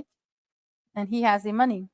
Access to the money. I don't know if they got access or they're pretending to have access or the lack of access. This hide and seek government need to stop hiding and actually help people in the constituency at the school level. The teachers, the politicians, and so many people need help. All right. Another thing under this minister's watch, the incident at Dodds, where it was alleged a member of the peace program tried to smuggle in flash drives into the prison. Discuss. Yeah. You know, I think Damien made mention of accountability. You know, and Shaquani mentioned hide and seek. Is more hide and seek government. That's the new game. That's the new game for them. You have bills being put to the table late in the session and so forth. So you know people would not know what is really going on. These things are happening. We talk about transparency. The only thing, this peace program is a government program, implemented by the government. Do you see the seriousness of a member of the government trying to smuggle something illegal that's not allowed in prison into the prison? I see a big issue. And then all the minister said was, it did not occur. Again, somebody got to be guarding the guard. Right? And there's nobody guarding the guard. You know, I think ministers need to separate themselves from these things that are happening in a serious way. And the people in the authority, they need to look at the proper systems in place to eradicate these. Hands off, and there must be better guarding with these situations. I think we talk about passing on of dirty batons and so on. We have serious issues where that is from. And they see a serious issue with a minister being involved, And well, it wasn't a minister; it was a member of the peace program. Somebody that works within the peace program. But I know they're working with the minister. Yeah, of course. I wanna ease in here. If the peace program to get funding, why the community policing program can't get funding? Why the community policing program can't get projects approved? for the community, because this is what the community policing program is supposed to do. You know, it's supposed to help do projects in the community where some government entities or some NGOs can't assist. So that is how to bridge the connection between the police officers and the community. So if something happened, they feel safe to call the police. They feel safe to speak to the police. We have broken the connection with the police because we have broken the police. When you think about it, when you show the police disrespect day after day, you see that, or I think you should leave that. I think you should leave call. That was the beginning of the breaking. You see the lack of not paying people on time. That was the continuation of the breaking. And you see the fact that they refuse to give them more money. People are broken and they are tired. And there's so much people could do for nothing. Think about it. How many cars drive for E? None. So if no cars drive for E, why do we expect the police service to be able to do it? They cannot do it alone. The government needs to put the same effort that they put in behind the peace program, behind our police. There are officers of peace. To keep the peace, they need funding. To keep the peace, they need freedom. And to do that, they need the money that the Prime Minister talking about that she wants. So it's either that, from all these P's that I am telling her, she's going to pull up something, come up with a press conference tomorrow, refute everything I say here tonight, and show some real implementation, and show me by next month, police officers, more money for them. You see an increased month in the enrollment of the police officers, because I remember the Ministry of Youth putting out that notice saying, we got in a job fair for your service, police office, prison service. That was up for 24 hours. Within 24 hours, they sent out another notice saying, we full at capacity. I see people in the comments saying, you full at capacity, I'm interested in joining the police service. How can I get into this program? Blah, blah, blah, blah, blah. The police talking about they need more officers. So how you can be full at capacity when you need officers? That don't make sense. It's like, you playing in people's faces. You saying you need more officers. You do an initiative to recruit more people interested into making the process easier to join the police service, the fire service, and the prison service. With 24 hours of being posted, you say the initiative full. But still, the police service, the prison service, all on the capacity and need workers. Right, Damien, the seriousness of a member of the peace program trying to smuggle a flash drive into the prison.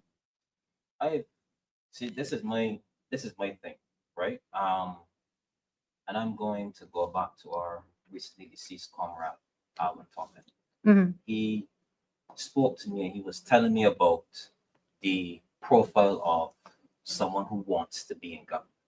There is a certain respect that comes with it. And if you are going to respect the office, there's not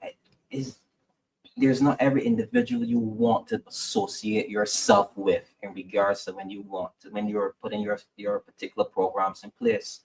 This government seems to want to be friends with everybody. Yes. And they want to bring in everybody, any person from whatever walks of life, and say, oh, we bringing in these individuals to work with us on a peace program, when some of these individuals is the same reason why there is no peace. Yes.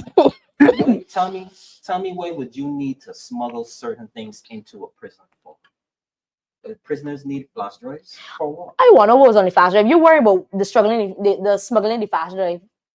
But I want to know what on it. What's so important that it had to come in? And for what? And to that end, what was going to be accomplished if you had, right? If you had got them in and no one was able to screen you and catch them on your person. What was the end goal? So my thing is that you got to speak then to what is this government does not, how should I say, separate itself from certain elements. They don't separate themselves from certain elements. They want to be friends with everybody. And I remember a certain saying, when you lie down with dogs, you can get fleas. So if you want to come across as a government that is transparent and a government that is above reproach or above criticism, you have to do the things that shows that you are that particular government. And while at the same time, the hypocrisy of it all, when you could say that, okay, in your manifesto, we Barbadians want to be safe. The one for 2018. They addressed crime in their 2018 manifesto. It's still up, you could pull it up. Barbadians deserve the right to be safe. But then at the same time, your peace program is incorporating the same individuals that does not have Barbados safe. And then those same individuals are walking into a prison where that there are certain things that are not prohibited, are finding their way into the prison. So then what are you saying? You're just spitting up in your ear and it's coming back down in your face. It is counterintuitive. It is basically hypocrisy. You know that obviously flash drives, they have information on it. Obviously. Obviously. And you know that, I'm not saying it in this instance this was the case. But the information provided by the person involved that is actually sending or putting the flash drive into the prison, you know that there could be ordering a hit, on somebody on the outside. Mhm. These things Are possible. These things do happen. We have a comment online from Ivar Taylor. The prison officers,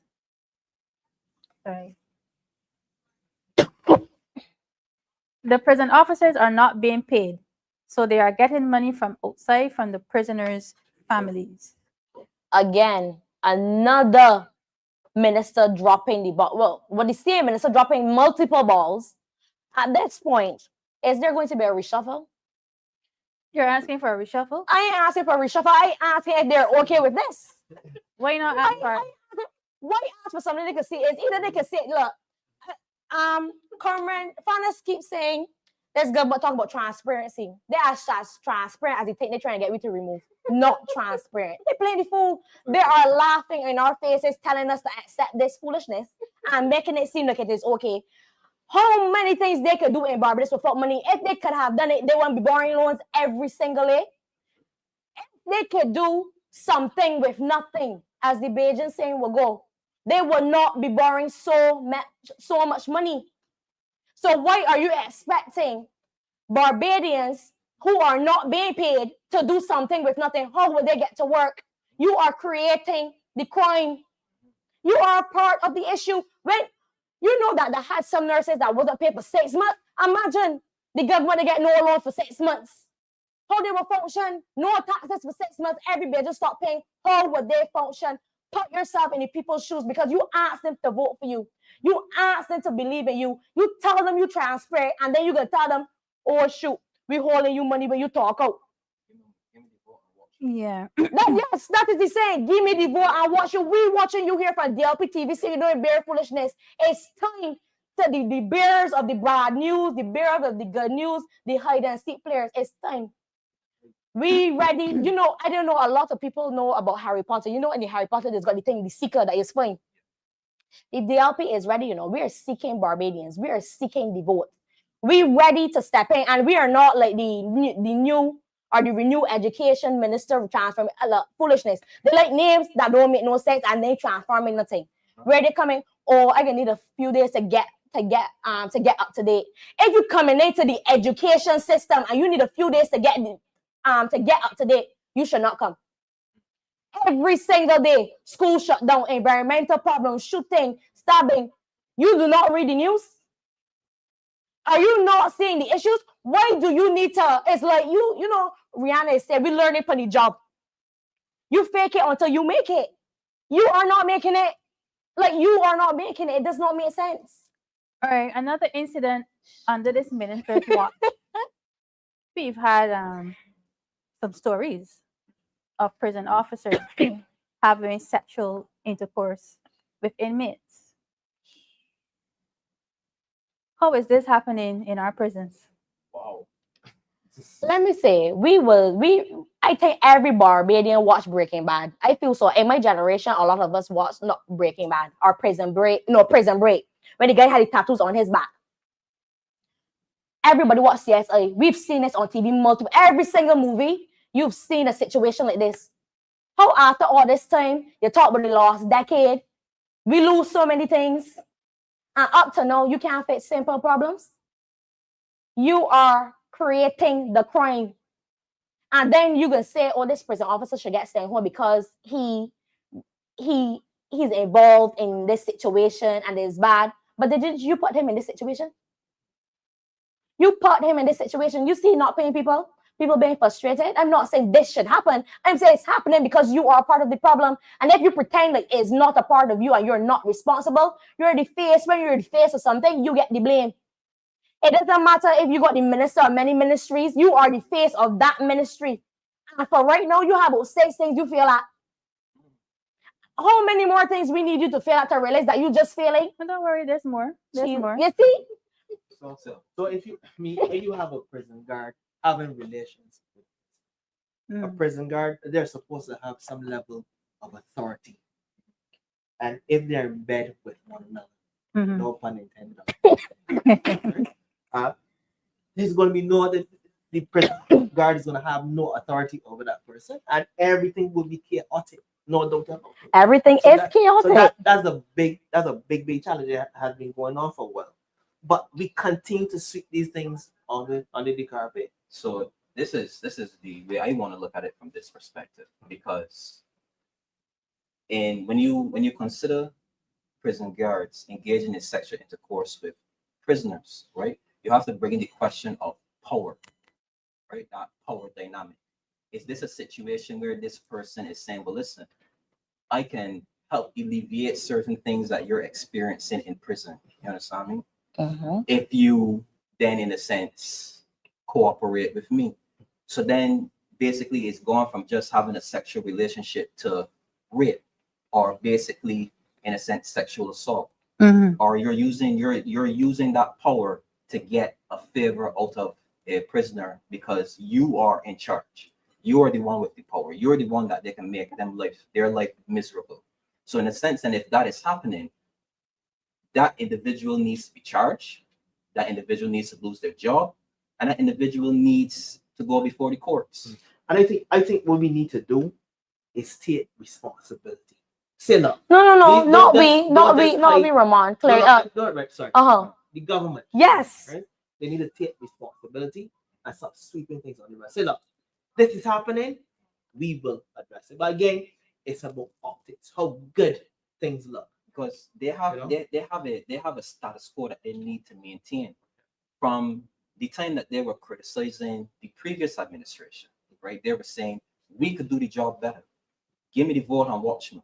These things that you're experiencing will never happen once we come into the government. So then when you have situations when the forest is on fire, you don't want people to see that, because then it goes counter to the narrative that you were painting in the media with your media talking heads and all your supporters and so on. So then you can't have any criticism. What I find about this current administration, it is afraid to be criticized. They have this fear of criticism. The previous administration got criticized from day one, and we still operated as if we were the administration for the people. If it's one thing I remember, is that we were always transparent. We told, even if we gave the bad news, we gave you the bad news. We told you, well, listen, this isn't working, so we're going to counter with this. And even if the policy wasn't popular, we told you what the policy was. This government does not want to implement any policy or anything along the line that runs afoul of individuals that they might consider them friends or whatever. So when you have an administration that is afraid to criticize, they will hide certain things. And that in itself is more dangerous than delivering bad news to the people. I want to know if we could scroll back up a minute. There was a comment there where Jonathan B was talking about. Yes. Don't go there yet. Don't go there okay. yet. Another thing, under this minister's watch, remember in May 2024, there was a fire truck that was totally destroyed in the cane field. The fire service is under this ministry as well. What are your thoughts? And up to now, I don't think we've had a clear report on what occurred. I want to say this really quickly. I had a person who was electrocuted in my constituency. The fire service had to send out a vehicle there. While there, we were saying, because when I got there, I called in because I thought it was a fire. I didn't know what was going on, because I lived and we saw like fire in trees sparking, and I called it in. When the fire service truck got there, we were wondering why this thing was taking so long to get out of the tree and stuff like that. Time to find out, the truck that was saying ain't got no ladder, ain't got no cherry picker to go up and take down the person from the tree. And it was just like, how are we not doing assessments And I'm not talking about the fire officers, I'm talking about the man in the charge. The man in charge of this ministry is the person responsible and should know better. Your people need equipment. So playing the fool and letting trucks get lost and burned to the ground and then giving no report of how it happened, how you plan to prevent it in the future, and how you plan to replace it, because replacing is very important. When you move a fire, we're the only country in the world who do not have a fire station in the heart of their town. That don't make sense. It's like we watching the world and then we looking through the thing that they're always complaining about and picking up whatever we want and picking bad. It's like the 29 bad apples. They need to get on top of the game. Every single thing you touch, you're gonna drop the ball on. Stop touching things. Just step back. Tell yourself I've had enough. This was a hard couple of years. I am struggling like COVID. Like, just wait me. Acknowledge to yourself. Like, like how some of them stepping back and retiring, going home, deciding like, man, you this too hard, boy. Hey, too hard doing nothing. The DLP is ready to do something. Like, we are ready. You think about it, I think it's not just about criticizing. We're bringing things to light. Correct. We're actually swept on The rug. Right? So it's not just about criticizing. We're But holding them accountable. We need the Barbadian public to know what Is is going on. in this country. That is what it's about. It is not just about criticizing. It is about bringing things to light. And that's something that. And this was a brand new fire truck. This was a new brand new, still fiery red, like from Clifford in the movie. You know how Clifford the dog? You imagine you got your best truck, how you get it stuck in the crane field, how you get it on fire. What is the ripple effect? And I am not blaming the fire service. When your team fails, the leader has failed, not the people underneath the leader. And the leader is not in charge of the fire service. It is the person in charge of the whole ministry. It is your loss, not their loss. And I think this government has a habit of putting the public servants think about this public servants in Parliament. They never take responsibility. Ministers, they don't take responsibility. Mm. Truly, the public servants. Think about when they're in the house now. Yeah. And the minister don't got the answer. They say, Officer over Land Surveyor, can you possibly address this issue? It is your role to know what his role is. If you do not know his answer, you have a fundamental problem with your department. How are they reporting to you and you do not know the answer to the question and you're asking, well, he's the expert. You must be the expert if you're the minister for the area. Stop pretending and get caught up. It is not good enough that you're just the face and then you're just pretending to do things. I'm not saying that things within that ministry is not being done. I'm saying that when you're being held to the fire, you must be able to be ready to walk through. And if you do not know, walk back out the door. You are not prepared. This is not the time to be learning on the job, trying to figure out how it would work. When you come in the room to present to Barbadians, you need to know the answer. Don't tell me you need to check with the office. Jesus, but you know you was coming here. You should have already anticipated that this question was coming because you have a team of 29 disciples with you. At least 2 of you got to be discipling. Like when Jesus had his disciples, he had some people who was good, who had people who were going for information, people who were helping people. Nobody in your team can help you. It's like you all singing together and you just swirling around this thinking shit and then telling us, we have to bring that off the table and bring it, roll it back out again. Why did you even roll it out? This never made sense from the beginning. That's like the education transformation, renaming of the ministry, the education. Foolishness, even them don't even know what they're doing. Up to now, every single issue that happened in education between the minister, the chief officer, all of them showing up, all of them don't know what's going on.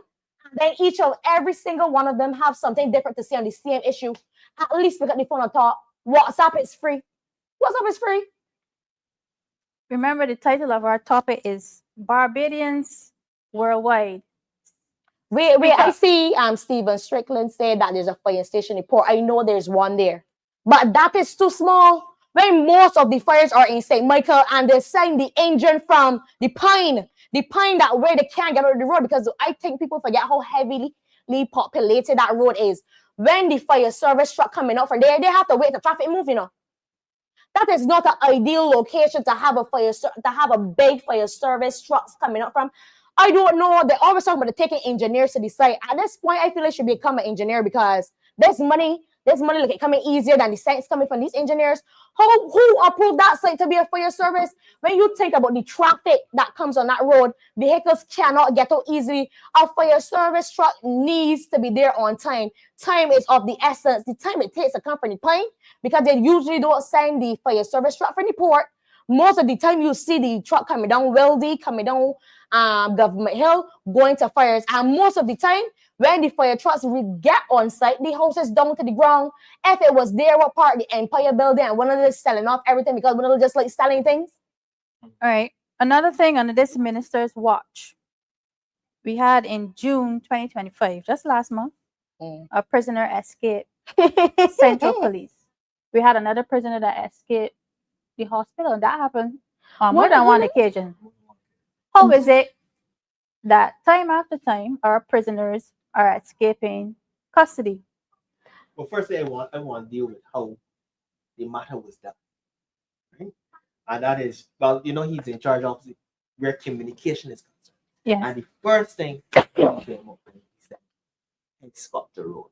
His head. What? What's that? They What did he should- Somebody will be responsible for this. You are responsible. This is your fault. This is your fault. Watch this. I know a lot of bitches watch Wartime Mondays. I love that. That is one of the best initiatives. That's how you do good PR. Psychiatric hospital, take note. Take note at this point. Good PR Wanted Mondays is very good. It is very engaging and the public loves it. Watch this. Wanted Mondays come out.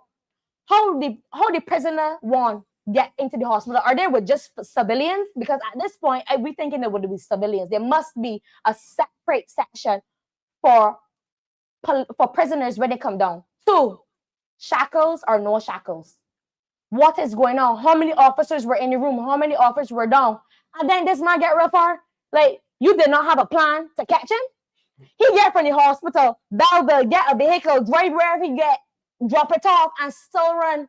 And it was missing for weeks. And then you telling that somebody else at fault. It is your fault. Your duty is to come up with the plans.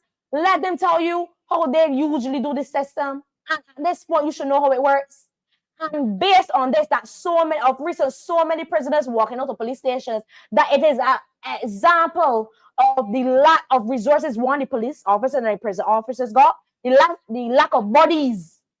Because they said that they need more people to sign up. So we can see that this is directly related to the government not stepping up to the plate.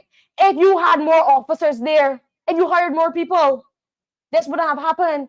Your prison officers, your police officers are asking for assistance. These people ain't getting away because they could. They get away because the people could not stop them.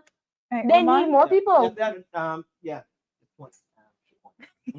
But no, the way how it was communicated, again, it's another example of the public servants being used as shields. I think that you should have advised the public that we're looking into the matter. But the first thing you say, somebody must be responsible for this. This is how it came across to the general public, myself and the general public.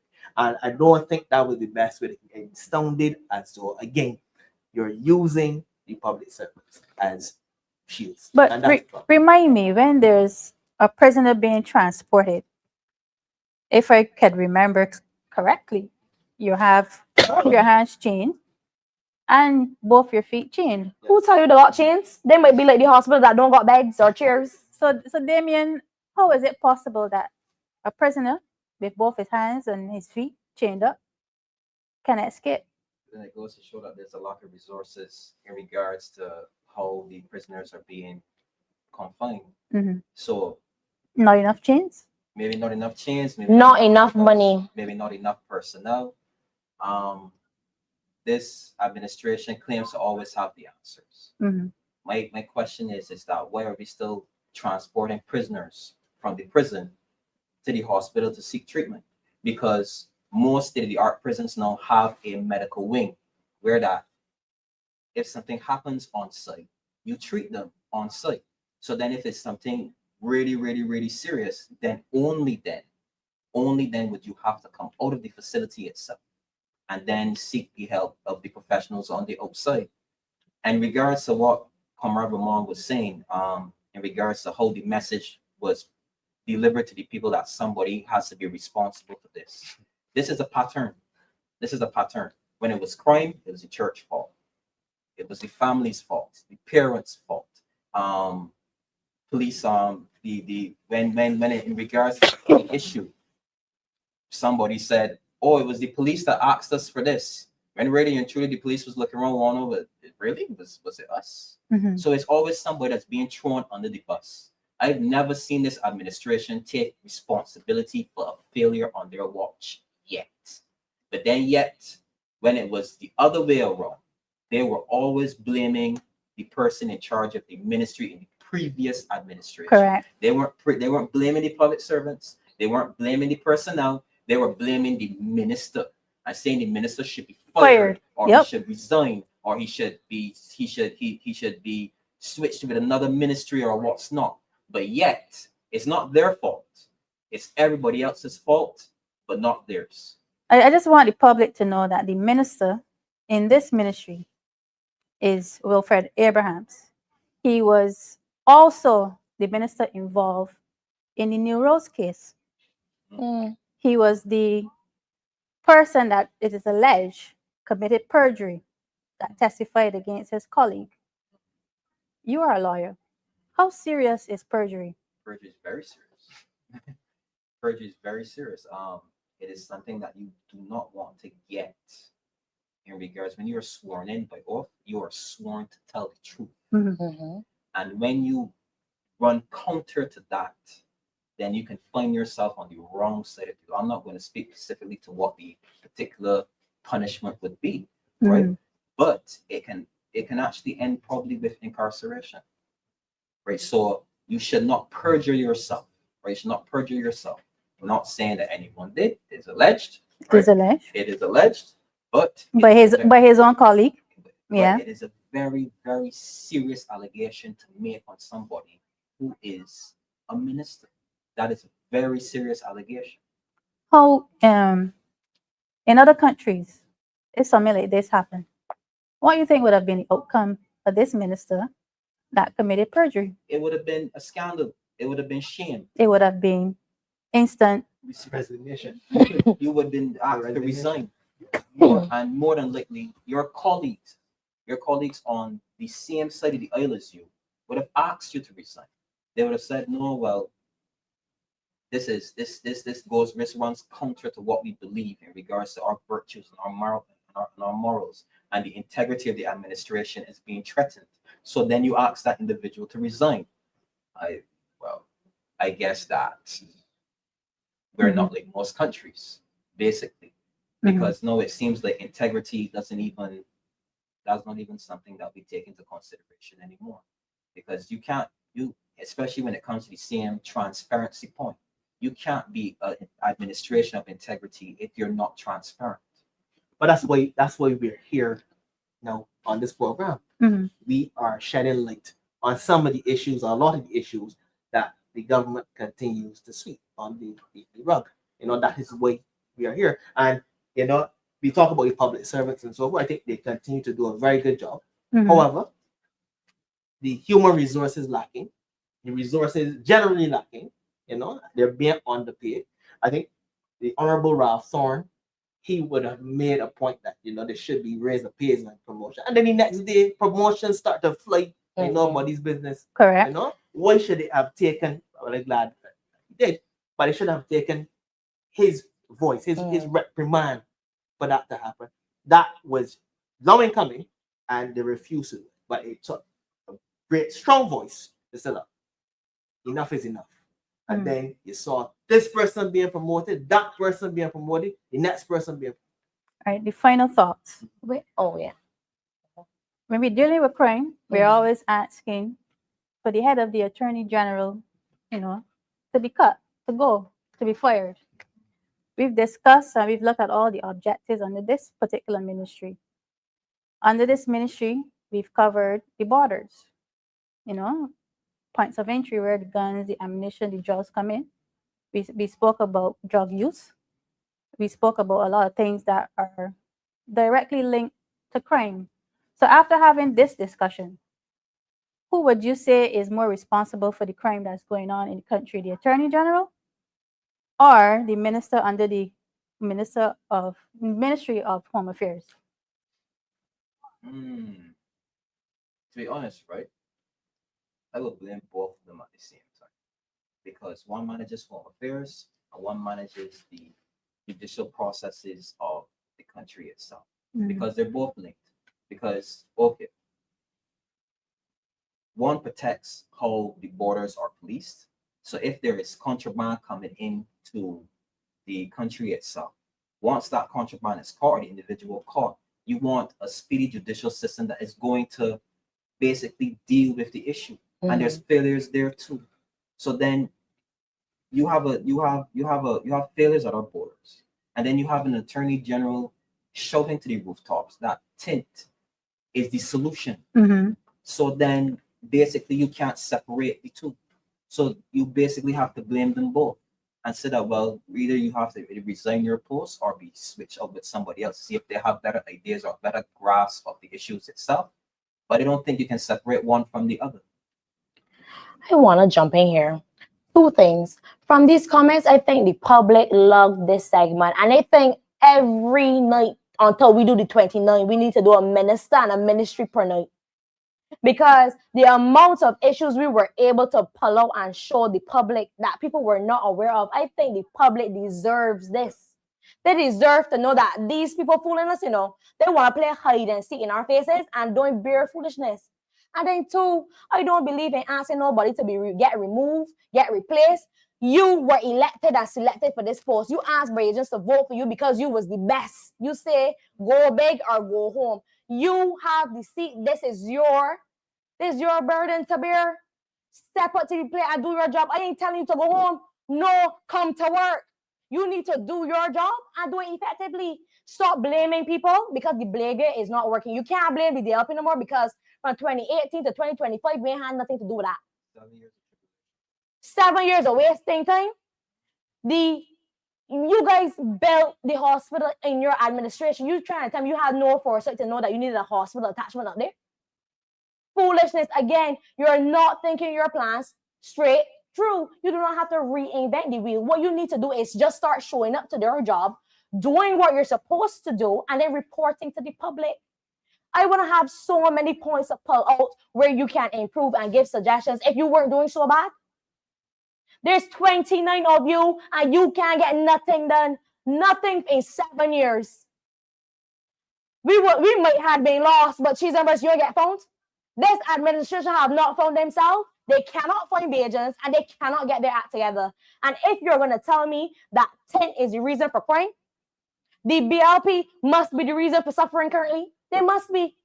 You cannot tax your way out of this, and we cannot afford to pay any more taxes. Ramon? I would say both, all two, both. And one of the core values of a very poor leader is one who looks around him and blames everybody else around, right?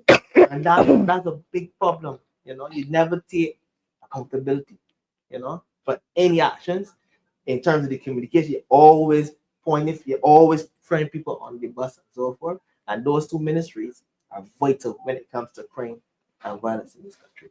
And they have continued to fail. Along with the fact that between the periods of 2008 and 2018, they called for the resignation of the then minister of the attorney general. Right? So another core value of a poor leader is being a hypocrite. Well said. Yeah.